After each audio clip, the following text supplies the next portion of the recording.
Selamat pagi rekan-rekan semuanya. Di sini aku Alda dari tim FKMI Polines. Di sini kita ada di dalam acara podcast Mawapres tahun 2026 yang dibawa oleh tim FKMI Angkatan 9. Nah, di sini kita mau buka cakrawala baru tentang dunia perkuliahan nih, teman-teman. Kali ini kita mau bedah sisi lain. Jadi gimana sih caranya antara prestasi di luar kuliah maksudnya, itu sama perkuliahan itu balance, dan kalau bisa malah sembari kuliah kita juga punya banyak prestasi. Nah, itu kita punya narasumber yang keren banget untuk hari ini, yaitu kita langsung kenal aja. Kita sambut ada Kak Diva di sini. Boleh perkenalan Kak Diva? Halo teman-teman semuanya, perkenalkan nama aku Diva Sekar Asmoroningrum, biasa dipanggil Diva. Aku mahasiswa Politeknik di Semarang, angkatan 2023. Aku jurusan administrasi bisnis, lebih tepatnya administrasi bisnis terapan. Oh, administrasi bisnis terapan. Berarti di 4 terapan, yes, betul sekali. Nah, ini Kak Diva ini tuh keren banget ya teman-teman, karena dari track recordnya ini kan judulnya podcast mahasiswa berprestasi. Kak Diva ini salah satu, bukan salah satu, tapi memang mahasiswa berprestasinya yang dimiliki oleh Polines. Ya, tahun 2026 ini Kak Diva salah satu yang menyabet gelar itu dari Polines, ya kan Kak? Betul. Di 2026 ini. Jujur aku di sini mau say thank you banyak banget buat Kak Diva karena udah ngeluangin waktunya, karena mau untuk kita ajak, jadi kita ngobrol nih buat tanya-tanya banyak mungkin ya, itu tentang kita kenal Kak Diva itu lebih dalam lagi, gimana caranya sesuai aku bilang tadi ya, buat nyeimbangin antara kuliah sama prestasinya, karena Kak Diva di sini kan gelarnya adalah mahasiswa berprestasinya Polines. Aduh, bebannya berat ya Kak. Aduh, bebannya berat, tapi juga asifannya, oh ini mahasiswa berprestasinya Polines gitu. Kita mau langsung nanya atau boleh ya, langsung nanya aja ya. Kak Diva ini kan dikenal sebagai sosok yang serba bisa. Kalau aku lihat Instagramnya, teman-teman bisa loh kepoin Instagramnya Kak Diva. Boleh langsung aja Kak, Instagramnya apa Kak? Instagramnya Diva _SKR_. Oke. Langsung di follow ya teman-teman. Di follow ya teman-teman, jangan lupa Mapresnya Polines ya. Itu Kak Diva ini gimana caranya kalau Kak Diva tuh mulai dari aktivitas paginya dulu nih. Aktivitas pagi Kak Diva kalau mau berangkat ke kuliah atau di weekend atau gimana, itu gimana nih buat ngawalin semangat paginya Kak Diva? Sebenarnya sama aja sih teman-teman, kayak kalian kalau bangun tidur tuh pasti mikirnya langsung kayak aduh hari ini aku pasti sibuk banget gak sih, atau apa sih yang mau aku kerjain gitu kan. Nah, kalau buat aku sendiri setiap pagi itu aku selalu meluangkan waktu untuk memberikan afirmasi positif ke diri aku sendiri. Jadi untuk apa? Untuk menjalani hidupku tuh nggak terlalu berat atau nggak terlalu merasa capek. Justru untuk membangun semangat gitu ya di pagi hari gitu. Nah, selain minta sama Allah untuk dilancarkan hari-harinya gitu, kita juga minta untuk semuanya itu diberi kemudahan gitu, entah tugas yang banyak atau kegiatan yang menumpuk gitu ya, biar kita tuh lancar, enjoy untuk menjalani sehari-hari lainnya gitu. Oke, berarti dimulai dengan afirmasi positif kita buat sehari-hari. Itu efeknya gimana sih Kak kalau yang Kak Diva rasain nih selama Kak Diva udah mulai afirmasi? Iya dong, pasti dong. Dari sejak kapan? Sejak awal kuliah, dan itu udah terbiasa sejak aku sekolah sih sebenarnya. Oh, sejak sekolah. Itu memang habit yang diterapin dari orang tua mungkin, atau memang dari orang tua ya? Dari orang tua nerapin kayak gitu. Jadi memang efeknya yang Kak Diva rasain sejauh ini sampai saat ini. Jadi setelah bangun tidur gitu ya, biar kita tuh ngerasanya kayak nggak capek, nggak males-malesan untuk bangun aktivitas gitu. Habit itu aku bangun tuh mengefek banget ke diri aku, karena membuat aku enjoy ngejalanin hari, dan aku selalu berpikiran positif tuh kalau bahkan ada jalan dipermudah sama Allah gitu. Dan hasilnya kayak misal event kita, presentasi yang dilancarin, tugas kita ngerjain dengan mudah, itu tuh udah termasuk hasil dari afirmasi positif itu tadi. Gitu. Berarti itu lebih endapnya kayak kita ngebangun brain pikiran kita untuk mempengaruhi hari ini ya. Berarti Kak Diva tuh tipe yang kalau semisal hari ini, misal you having a bad day, kayak ada hal kecil di pagi hari yang mungkin bisa mempengaruhi mood, ya itu dia. Tuh Kak Diva ngatasinnya gimana tuh? Kalau untuk mulai harinya Kak Diva sendiri? Nah, setelah kita melakukan afirmasi positif, tanamin dong berarti ke diri kita kalau hari ini tuh kita bakalan ngelakuin hal yang positif juga, hal yang baik gitu, yang membuat kita tuh semangat gitu kan. Terus kita memulai hari ya gimana jalannya dengan baik gitu, kita positif gitu. Oke. Berarti mood kecil itu nggak merusak untuk hari kita sehari itu ya. Gitu. Kalau misal Kak Diva tuh lagi capeknya kemarin itu kebawa until now kayak masih kerasa penat banget gitu, burnout mungkin. Itu Kak Diva tuh ada nggak sih Kak tips and trick gitu buat dari Kak Diva sendiri, atau Kak Diva mau cerita pengalamannya yang mungkin pernah ngerasain berat waktu di kampus atau gimana gitu? Kalau masalah burnout, itu aku pasti yakin semua mahasiswa tuh mengalami ya. Apalagi relate dengan aku yang masih semester 6, bukan masih sih, udah semester 6, yang makin tua, makin berat bebannya gitu ya. Nah, itu tuh pasti ada tugas numpuk, kegiatan banyak gitu. Pasti kita merasa capek, lelah. Itu hal yang wajar gitu sebenarnya. Cuman gimana kita nanggepin itu semua, itu yang perlu kita tanggung jawabin gitu. Kayak misalnya kita udah merasa capek untuk ngerjain sesuatu, kita udah merasa lelah, nggak sanggup untuk mikir lagi gitu ya. Kita boleh kok berhenti sebentar, asalkan tuh nggak yang ditinggal gitu. Pasti akan dikerjain lagi dengan waktu yang secepatnya gitu. Nah, kalau kita udah ngerasa kayak gitu, kita boleh istirahat dulu, kita boleh makan atau minum kesukaan kita gitu, jeda benar kita sendiri gitu. Terus event kita udah baik lagi nih, kita langsung aja ambil tugas itu, selesaiin, biar kita tuh kalau udah fresh ya udah pegang hal itu lagi gitu. Berarti itu kita tuh walaupun hektik, hektik ya, hektik itu kita tetap harus ngasih jeda sendiri teman-teman buat diri kita untuk nge-refresh pikiran kita, istirahat itu gak masalah. Istirahat itu masalah ya. Kalau Kak Diva sendiri ada nggak sih struggle yang dirasain mungkin dari awal maba, waktu awal masuk kuliah ini sampai sekarang, dan itu mungkin satu sisi itu pengalaman baru tapi itu juga challenging gitu ya. Jadi selama maba sampai sekarang itu ketakutan yang pertama aku adalah takut untuk mencoba. Dan itu hal yang wajar nggak sih buat teman-teman semuanya, apalagi hal baru ya kan. Nah, pengalaman aku waktu di semester awal, misal aku ambil contoh, aku dapat tawaran untuk MC moderator gitu ya, yang dimana sebelumnya sewaktu aku sekolah gitu belum pernah nyoba untuk public speaking di depan orang-orang.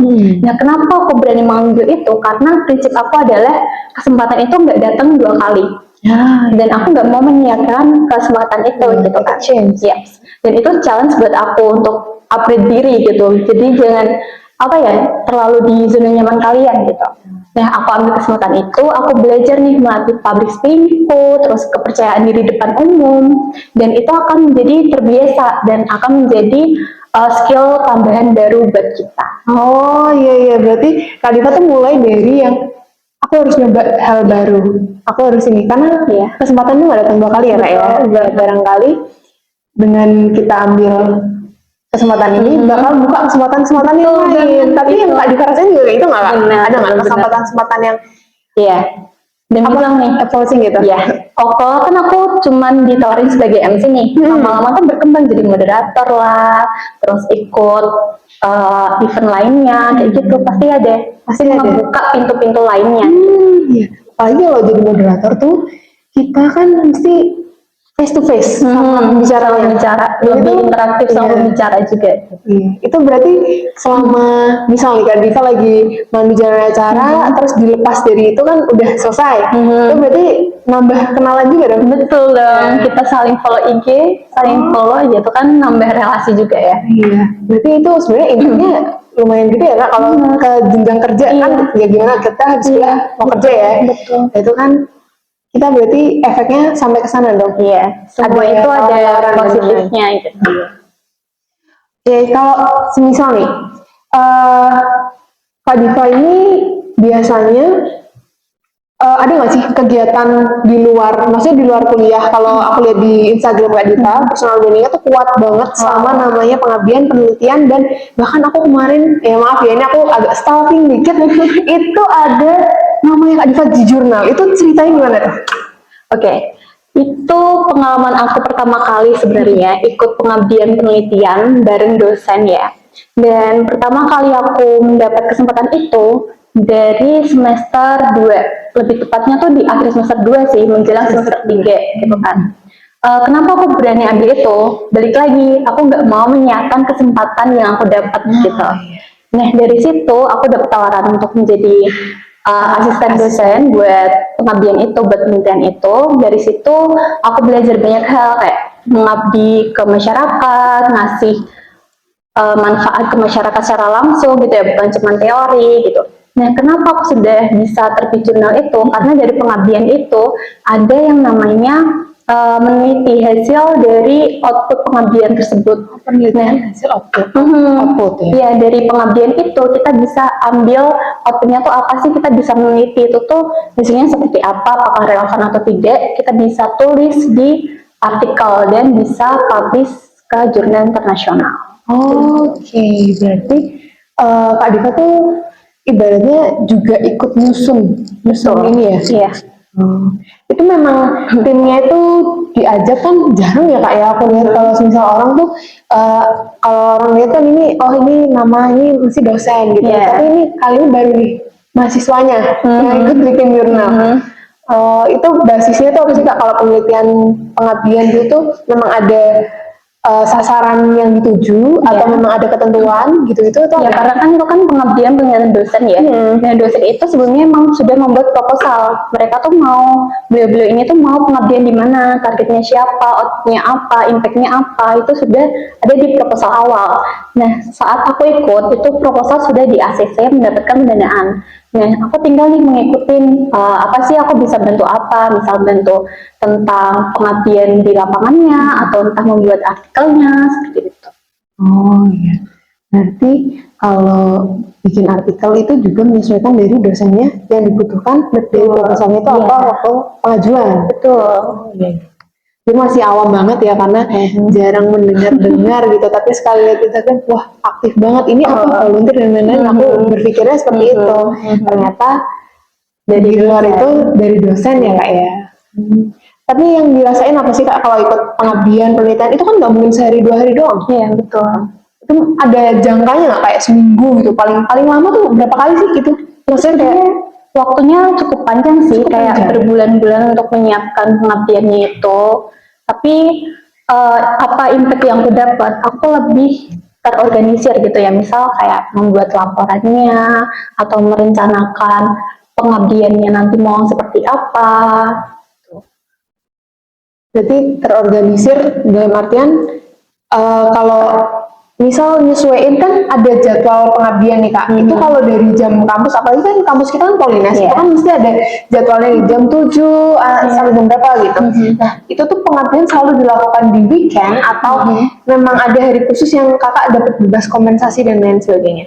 Pasti kalau pengabdian kayak gitu, dan dosen udah pasti ngerti sih, pasti di waktu weekend, karena kan dosen juga kewajibannya mengajar ya, dan nggak mungkin mengambil waktu mahasiswanya gitu, jadi emang waktu weekend sih. Waktu weekend, dan itu lebih, kalau ritmenya tuh sekarang Kak Diva tuh lebih banyak yang pengabdian yang luar kota atau masih di dalam kota, tapi mungkin sasarannya kayak daerah-daerah yang pesisir pantai dan lain-lain, penanaman dan lain-lain. Kalau dari dosen itu kebanyakan ya mereka tuh beliau-beliau ke luar kota. Luar kota. Karena yang memang misal terpelosok atau lebih membutuhkan dampak gitu ya. Berarti kalau di luar kota gitu, ya masih menyesuaikan sih ya, apalagi kalau minggu udah bisa lah balik ini. Kalau dari efek yang Kak Diva rasain nih dari lingkungan sekitar waktu kuliah gitu, itu tuh ada nggak sih Kak yang mungkin banyak tanya ke Kak Diva tentang how to, kenapa sih bisa ada di posisi yang bisa ikut dosen, bisa kenal banyak peluang di luar gitu tuh, ada nggak sih yang banyak pertanyaan kayak gitu ke Kak Diva? Pastinya ada sih, dan sebenarnya tuh kalau bahas tentang apa ya, peluang, kesempatan yang hadir. Sebenarnya Allahu alam gak sih? Ya. Yes, bener banget. Awalnya ya kan kita juga nggak mengenal banyak orang nih awalnya gitu. Nah kesempatan itu datang, itu emang rezeki dari Allah, dan kalau kita berani untuk mengambilnya itu udah pasti tuh pintu-pintu lain tuh kebuka gitu. Oke, jujur aku kayak amazed banget masih yang pertama aku selalu kalau di POV aku nih itu tuh kalau melihat orang-orang yang aktif banyak banget bisa menyeimbangin, apalagi kan kuliah di sini tuh kan jadwalnya mengerikan ya. Maksudnya bukan mengerikan tapi padat gitu. Kalau mau kan di banner nggak tahu deh. Tapi itu kayak amazed. Jujur ini apa ya, sekalian ini lah ya. Itu tuh kalau bisa nyeimbangin, bagi weekend masih dipakai, tugasnya masih banyak, dan itu tuh kayak keren gitu loh kak. Keren banget ya.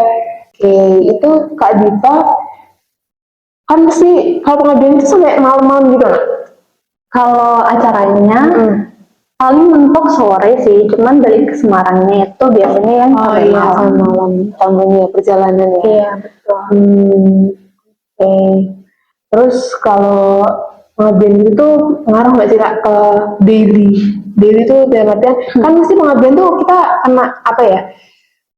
Ada job yang mesti kita tanggung kan untuk bantu jalannya pengabdian itu. Nah itu ngaruh nggak ke keseharian kayak ke kuliah gitu? Ada nggak sih pressure yang kak Diva rasain? Kalau pressure sih enggak ya, mungkin dampak positifnya kali. Kalau misal pengabdian kan kita lebih deket ya sama masyarakat, kita tahu masalahnya beliau-beliau tuh apa gitu. Kita tuh jadi terbuka gitu akan lingkungan sekitar, kita lebih merasakan apa ya, simpati gitu ke orang-orang sekitar. Simpati ke orang sekitar. Ya, jadi Kak Diva ini coachingnya keren. Aku dari tadi ngomong keren tapi emang keren. Insya Allah. Masya Allah, saya Masya Allah every time. Wow. Terus kalau seleksi, aku mau tanya deh, sejauh ini yang Kak Diva ikutin, selain itu Kak Diva ada nggak ikut lomba-lomba akademik gitu? Ada. Kalau lomba akademik ada, boleh ini nggak cerita pengalamannya yang ada di lomba-lomba akademik mungkin dari maba gitu ya? Itu sampai until now. Kalau tentang pengalaman lomba, aku tuh dari awal udah punya plan ya. Plan 5 tahun ke depan selama kuliah tuh ngapain aja. Jadi kalau untuk semester 1 dan 2, aku tuh belum untuk mencoba lomba, lebih ke organisasi. Ya namanya maba itu kan udah pasti ini gak sih? Pengen kayak pengen banyak organisasi yang dihandle gitu. Nah di semester awal itu ya udah nikmatin aja gimana organisasi, nikmatin banyak relasi di kampus gitu.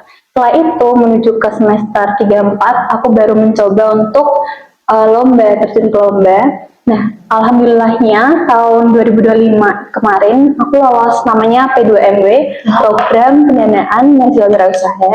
Di situ aku mengembangkan bisnis sama tim aku dengan pendanaan tersebut hingga bisa lolos ke KMI Expo. Itu kayak ajang puncaknya dari B2MW untuk apa ya, membangun stand, dan di sana tuh banyak mahasiswa, jadi kita bisa bertukar pikiran, bertukar ilmu tentang bisnis, tentang apa yang mereka bangun selama ini. Oke, itu KMI Expo itu udah terlaksana? Sudah. Di mana itu kemarin? Kalau tahun 2025 itu di Untidar di Magelang. Oh, Untidar Magelang. Dan itu tuh Polines tuh punya tim yang masuk ke P2MW. Nah di tahun 2025 itu yang lolos ke P2MW Dikti cuman satu timnya aku. Oh wow. Nah tahun ini insya Allah lebih sih harusnya ya. Tapi tahun ini pengumumannya di akhir bulan. Bismillahirrahmanirrahim. Mari kita doakan guys, pembawa nama Polines. Amin amin ya rabbal alamin. Kalau itu tuh basisnya politeknik semua atau universitas semuanya ada? Campur ya. Campurnya sama politeknik. Oke. Keren banget. Soalnya yang aku pernah dengar itu yang di PMW yang Polines ini. ya. Kan Diva ikut juga di situ. Ikut juga. Berapa kali ikut ya? Ikut 2 kali di tahun 2024 sama 2025. Jadi buat kalian yang udah ngikutin PMW harusnya berani sih untuk maju ke P2MW. Itu guys, itu dia guys P2MW. Apalagi change-nya peluangnya Lebih gede, cakupannya lebih gede ya Kak ya. betul. Dananya juga lebih besar buat mengembangkan bisnis kalian. Ya kan, penariknya itu guys. Iya, tapi di luar itu juga kan itu hasil dari apa ya? Kita, pemikiran kita dan ide kita ya Kak ya. Kalau misal di itu tuh biasanya ngusungnya apa sih Kak? Rata-rata tuh F&B atau Kalau di jasa tuh? P2MW sama PMW kan Syaratnya mereka tuh apa ada aja tuh? ini ya, kategorinya nggak sih? Ada makanan minuman, ada perdagangan, ada industri kreatif dan lain sebagainya. Jadi sesuai sama passion kita, target pasar kita, usaha kita yang mau dibangun itu tentang apa, itu pasti ada lengkap. Oke, berarti kita tuh ngidentifikasi dari mulai audiens kita siapa sampai kita mau nge-promosi ini model apa. Iya, gitu ya. Dan ini kan Kak Diva tuh kan ngomongin di bisnis, administrasi bisnis ya. Dan kita sama guys jurusannya. Itu Kak Diva ini nggak sih ada interest tersendiri tentang bisnis itu ada nggak? Pastinya nggak sih sebagai mahasiswa administrasi bisnis gitu bisnis ya. banget, yes. Apalagi udah diajarin makro kewirausahaan, kita di situ tuh praktek tentang membangun bisnis juga, gimana cara membangun target pasar, gitu, membuat produk, memasarkannya, gitu ya. Dari situ aku mulai interest kayak ini kalau jadi entrepreneurship muda gitu ya, entrepreneur muda tuh kayaknya seru gitu ya. Selain kita kuliah, kita membangun bisnis, kita dapat cuan yang lumayan gede ya. Oh iya, berarti kewirausahaan tuh impact-nya gede. Itu Kak Diva dapat di semester berapa sih? Di semester 5. Semester 5? Aku baru dapet ini di semester ini dan memang polanya sama. Tapi kan karena D3 ya, jadi tahun depan aku udah magang. Kan aku magang di semester berapa tuh? Semester 8. Magang postskripsi. Oh, magang postskripsi. Oh iya, kalau kemudian tempatku tuh perubahan kurikulum sih Kak. Oh iya sih, Iya kamu kan? sama aku beda. Aku di semester 5 magangnya. Terus nanti baru ada mata kuliah dan beda ya. Benar. Ada something lah, terus kita perubahan begitu. Oke. Gimana sih Kak Diva tuh ada nggak skala prioritas? Kan di satu sisi pendidikan tuh kan penting, tapi kita juga pengen nyoba hal-hal baru, apalagi tadi kan Kak Diva cerita kalau banyak termasuk organisasi, tapi aku sebelum itu mau tanya Kak Diva organisasi apa di kuliah? Organisasi aku yang pernah aku ikutin itu ada Badan Eksekutif Mahasiswa. Di situ aku sebagai deputi kesekretariatan. Alright, deputi kesekretariatan KSK. Benar. Oh, I see ya. Itu berarti persilatan dan teman-temannya. Itu gimana sih Kak? KSK tuh gimana? Kita tanya-tanya dikit ya. Oke. Nah, dari jurusan administrasi bisnis sendiri kan ada matkul yang namanya kesekretariatan nggak sih? Di sana mempelajari tentang arsip, tentang dan surat-surat, ya kan? Nah, aku pengen nih mengaplikasikan ilmuku tuh nggak cuma di kelas gitu. Nah, makanya aku berani mencoba untuk menjadi sekretaris di organisasi. Dan Kak Diva tuh nyoba BEM itu dari awal open recruitment di semester waktu maba yang interest tadi yang di semester maba itu, atau ada ini apa di pertengahan sih, di semester 3 apa ya? 3 udah lama juga ya, tahun lalu berarti ya.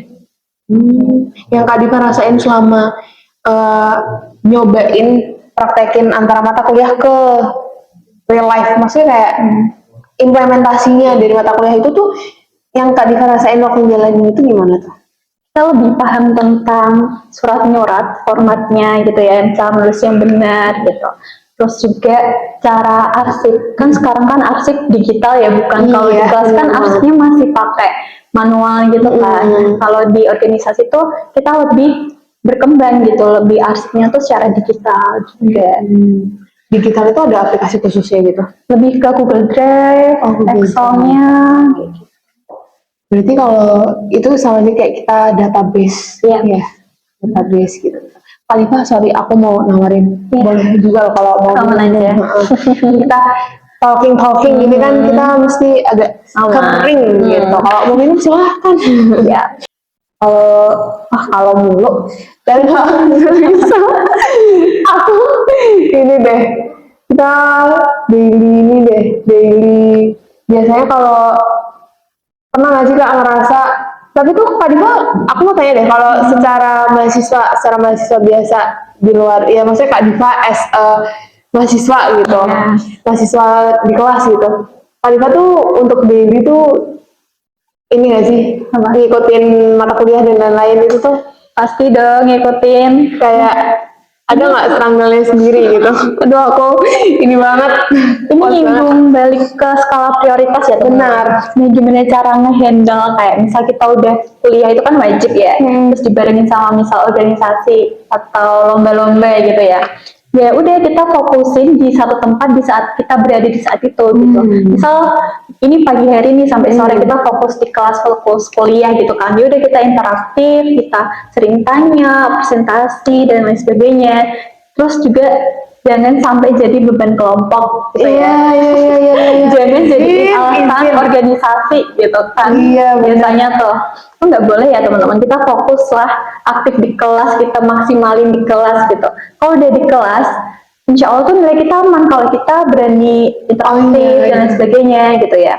Terus kalau udah selesai kelas nih, yaudah fokuslah ke organisasi atau ke lomba-lombamu tadi gitu. Berarti Kak Diva yang ada di situ ya udah di situ. Pokoknya fokusin dulu. Iya. Jangan sampai bercabang. Bercabang. Kan nggak fokus. Iya. Fokusnya bisa pecah-pecah. Iya, benar. Cuma tadi jangan jadi beban kamu ya. Izin. Tapi kalau secara apa lagi ya?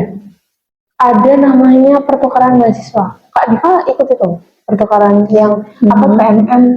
Nah, itu pertukaran mahasiswa kan ada terakhir di tahun 2024. Dimana aku masih semester 2 dong. Satu lini sama MSIB ya, angkatannya itu kan sekarang udah dihapus tuh. Nah di situ aku ikutnya tuh sebagai LO, liaison officer di Polines. Jadi kayak aku tuh membimbing mereka, mengasih tahu dan sebagainya gitu. Kalau aku ikut pertukaran ke kampus lain tuh belum sih. Tapi waktu ada di Polines, salah satu Kak Diva juga mengikuti ya. Tapi jadi LO tuh kita harus interaktif sama orang. Iya kan? Bisa deket juga sih, kan mereka di sini nggak ada siapa-siapa kan, saling paham. Iya. Terus sebagai apa ya, tuan rumah. Benar. Itu apa ya? Aku pernah lihat di Gajah kemarin. Itu tuh Gajah tuh prokernya FMBI, punyanya sosial masyarakat guys. Nah itu tuh juga ada tahun ini sih. Kita lagi open recruitment juga nih. Kalau Gajah itu tuh kemarin aku lihat kan waktu survei lokasi itu ada namanya PMM itu sebenarnya tuh nyasarnya kemana sih Kak? Kan itu waktu di tempat tanam mangrove-nya. Nah itu ada pangnya PMM juga. PMM itu sebenarnya gimana? Nah PMM itu kan dia tuh memiliki program ya. Nah selama program itu ada yang namanya output pengabdian gitu, pengabdian ke masyarakat secara langsung.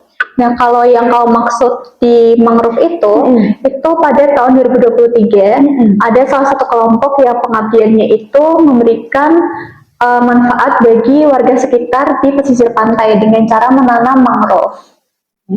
Cara menanam mangrove itu sebagai output dari penelitian, pengabdian, sorry. Tadi gue mau ini nggak sih? Ada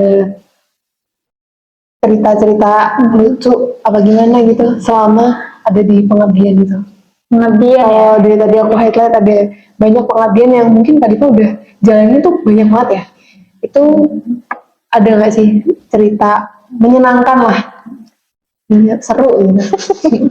Mungkin kalau tentang serunya ya itu waktu aku survei sih, kayak kita cari responden. Cari responden. Karena di situ kan kita sama teman-teman mahasiswa ya, satu tim angkatan tuh biasanya bisa 8 orang atau 6 orang. Di situ kita keluar kota untuk mencari responden tadi. Misal kayak contoh kemarin aku habis dari Jepara untuk meneliti sebuah mebel di Jepara yang eksportir gitu kan. Habis itu aku selama 2 hari sama teman-teman aku ber-6 orang itu kita cari responden di area Jepara situ, kita dibagi tim, di 6 orang itu tuh dibagi dua-dua. Oh, dulu berarti ada tiga Ada tiga lokasi gitu. ya, 3 lokasi yang kita bagi gitu. Itu serunya apa? Kita tuh bisa mewawancarai langsung responden itu. Kan responden kita berarti ini dong pengusaha mebel kan di situ. Benar, iya. Nah, Karena kita tuh rame ya kalau di Jepara tuh betul, mebelnya kan pusatnya dan memang apa jalan 1 kilo itu mebelnya 5 sendiri. Betul, Iya, bener benar. banget. Oh, kamu pernah kesana berarti ya? Iya, kebetulan emang ayah kan ada ini apa desa di Jepara gitu dan memang yang aku rasain 1 kilo 5 Benar. gitu. Nah, itu serunya kita tuh wawancara mereka, kita tahu nih kondisi lapangannya. Oh, ternyata ekspor di sekarang tuh udah nggak semaju yang dulu gitu karena dibatasin lah segala macam dan jadi laba mereka tuh menurun di tahun ini kayak gitu. Berarti itu tuh sebenarnya Kak Diva meneliti untuk observasi gitu ya. Iya. Observasi gimana kondisi di lapangannya. Dan itu memang buat bekal penelitian kita ya. Iya. Alright. Kalau keluar kota gitu berarti sekalian ini dong pokoknya di jalan-jalan. Bener banget tuh itu poinnya. Titik serunya di situ sebenarnya Iya, ya. bener banget. Sekalian main, sekalian healing, Dapat insight baru, ilmunya baru, kenalannya tambah lagi dong. Bener. Kalau misal Kak Diva tuh punya tim kan, tim itu tuh memang bentuk Kak Diva ngajak teman atau gimana? Itu memang rekomendasi dari dosen atau Tim apa nih pengabdian tadi? ya? Itu memang udah ada orang-orangnya. Jadi di dalam pengabdian itu ada beberapa orang yang emang udah stay. Misalnya ramai orang pun bisa manggil teman deket yang mungkin udah tahu gitu gimana pengabdian gitu. Jadi kayak nggak asing aja gitu. Oh iya, berarti memang nyari yang udah ya ada pengalamannya karena itu juga ngemudahin kita ya sebenarnya kalau ada di satu momen dan orang itu udah ada pengalamannya itu jadi gampang ya. Itu dari jurusan yang sama atau beda-beda jurusan juga nggak apa-apa ya? Nggak apa-apa, asal paham aja tentang pengabdian. Kalau mau nyoba ya nggak apa-apa. Ibarat kalau waktu dulu kan Kak Dika juga awal mulai kan gitu ya, diajak sama tadi yang disebutin ya, kakak tingkat ya. Berarti itu Kak Dikanya untuk ada di itu langsung terjun ikut ke lapangan gitu. Experience baru kan? Experience baru tuh. Ya setiap orang tuh kan mesti ada ini ya gagal dan sesuatu merasa belum bisa, merasa mungkin kurang tidak sejajar dengan teman-temannya lah. Itu gimana sih Kak? Pernah nggak sih ada di posisi yang kayak gitu? As a mahasiswa berprestasi dengan titel dan maksudnya knowledge ya, yaitu pernah nggak ada di fase yang ngerasa aku kok belum bisa, aku kok ini gitu. Ada nggak sih? Nah, sebenarnya sebuah kegagalan itu adalah hal yang wajar teman-teman. Setiap orang merasa capek, lelah, tertinggal gitu ya, itu tuh sebuah hal yang wajar. Tapi gimana cara kita nanggepinnya itu adalah yang menjadi tanggung jawab kita gitu. Nah, kalau misalnya kita lagi ngerasa down gitu, jangan bandingin diri kita sama orang lain, nggak akan ada habisnya karena tiap orang kan punya temennya masing-masing ya. Nah, kita tuh mengebandinginnya sama diri kita yang di masa lalu gitu. Nah, kalau tentang sebuah kegagalan, aku juga pernah ya, jangan lihat kalau mapres tuh pasti udah berhasil, tuh enggak dong, pastinya kayak teman-teman yang lain punya kegagalan masing-masing gitu. Even aku kasih contoh kemarin di tahun ini sih sebenarnya awal tahun aku kan nyoba ya magang mandiri yang bisa konversi SKS. Oh iya. Nah, tapi belum rezekinya aku untuk diterima. Aku dinyatakan tidak lolos di magang mandiri itu. Tapi yang aku ambil bukan ya memang sedih itu wajar. Ya, aku mengakui kalau aku sedih, kecewa gitu ya, marah gitu ya.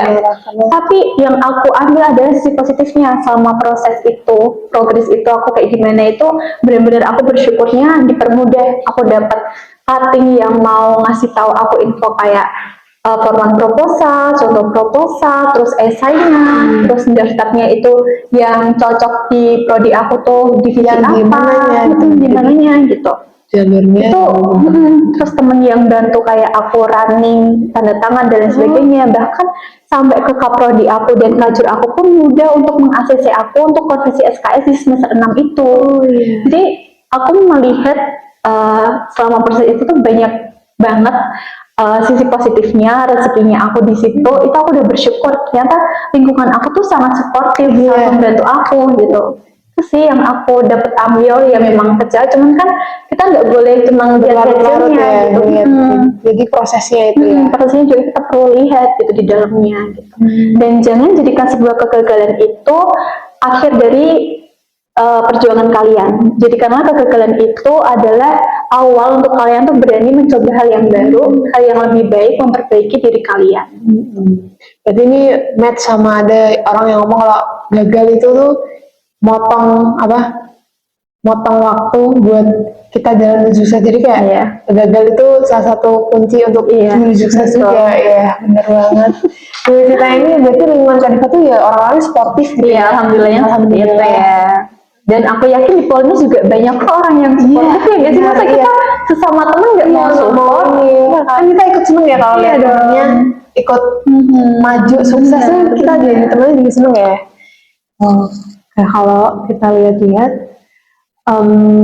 di momen-momen kayak gini, maksudnya Kak Diva tuh nanggepinnya ngeresponnya tuh dewasa banget, secara positif banget. Jadi instead of merenung, kecewa, marah gitu, mungkin ada lah kita ngasih space buat diri kita kayak gitu, tapi di satu waktu kita masih ada ini ya, rasa buat kayak untuk bangkit, bersyukur, karena di luar itu masih ada impact positif yang tadi kayak kita ceritain. Setiap kejadian pasti ada hal yang positifnya yang bisa kita ambil. Alright, ya kayak gitu deh. Oke, mungkin dari Kak Diva, kalau kita kan ini udah bangun nih tadi sisi lain prestasi lebih dari sebuah nilai, kan?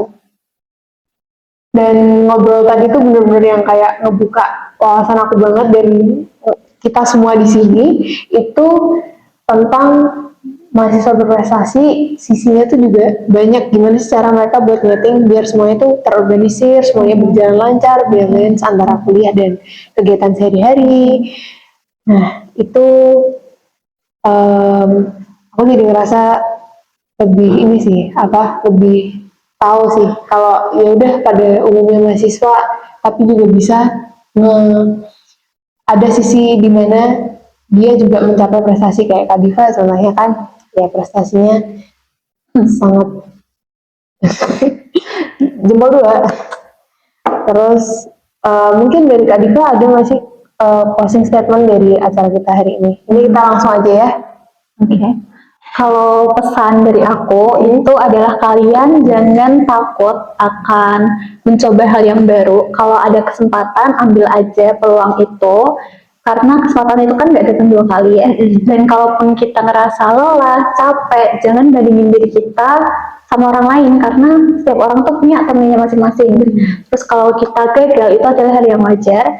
Jangan berhenti di situ, tetap upgrade diri kalian, berkembang, manfaatkan kegagalan itu untuk sebagai semangat pemantik untuk kita tuh jauh lebih baik gitu.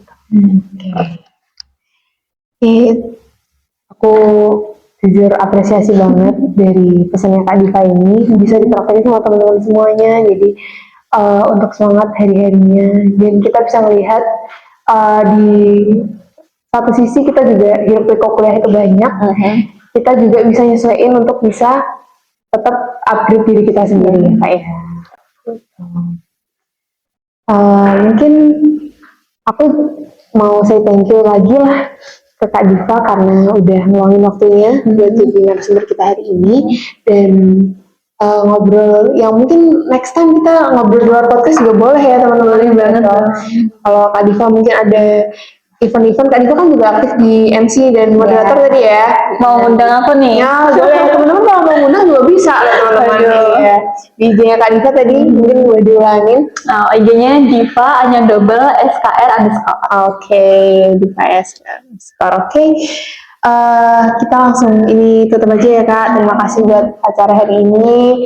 Aku jujur eh amazed sama pencapaian Kak Diva dari awal maba yang Kakak cerita sampai sekarang. Jadi aku terima kasih banyak udah di sharing session kali ini tuh daging banget dan banyak info yang tadi P2MB mungkin teman-teman ya. Jangan lupa ikutan. Yes, ini Alima ini salah satu contoh yang suportif ya, jadi membagi ke semuanya, dikasih tahu ya kan, dikasih ilmu baru. Em, ya, itu dia. Terima kasih Kak Diva. Terima kasih juga Alda. Oke. Terus ini sebelum kita mengakhiri sesi podcast kali ini, aku mau say thank you banyak-banyak teman-teman di sini yang mungkin nonton juga ini, yang pasti kalian tonton. Itu tadi ilmu dari Kak Diva bisa kita praktekin ke dunia nyata, ke dunia sehari-hari kita, dan berimpaknya insya Allah baik semua. Dan kita lihat dari Kak Diva tadi selalu ngambil sisi positif dari setiap ada apapun. Jadi mulai dengan yang positif, lalu kita lihat sesuatu dari sisi yang positif juga. Jadi insya Allah semuanya jadi positif vibes ya Kak ya. Dan untuk ini, jadi aku berharap semoga ini jadi pemantik semangat dengan kita udah dikasih contoh sama Kak Diva dan dijelasin banyak hal tadi mulai dari sehari-hari sampai ada lomba-lomba, jadi semangat buat kita ke depannya untuk di perkuliahan dan kehidupan sehari-hari. Begitu teman-teman. Saya Alda di sini sebagai host ya dan narasumber kita Kak Diva. Mau pamit undur diri, jangan lupa untuk terus ngikutin episode podcast Mawapres ini. Sekian dari saya dan Kak Diva. Wassalamualaikum warahmatullahi wabarakatuh. Terima kasih teman-teman.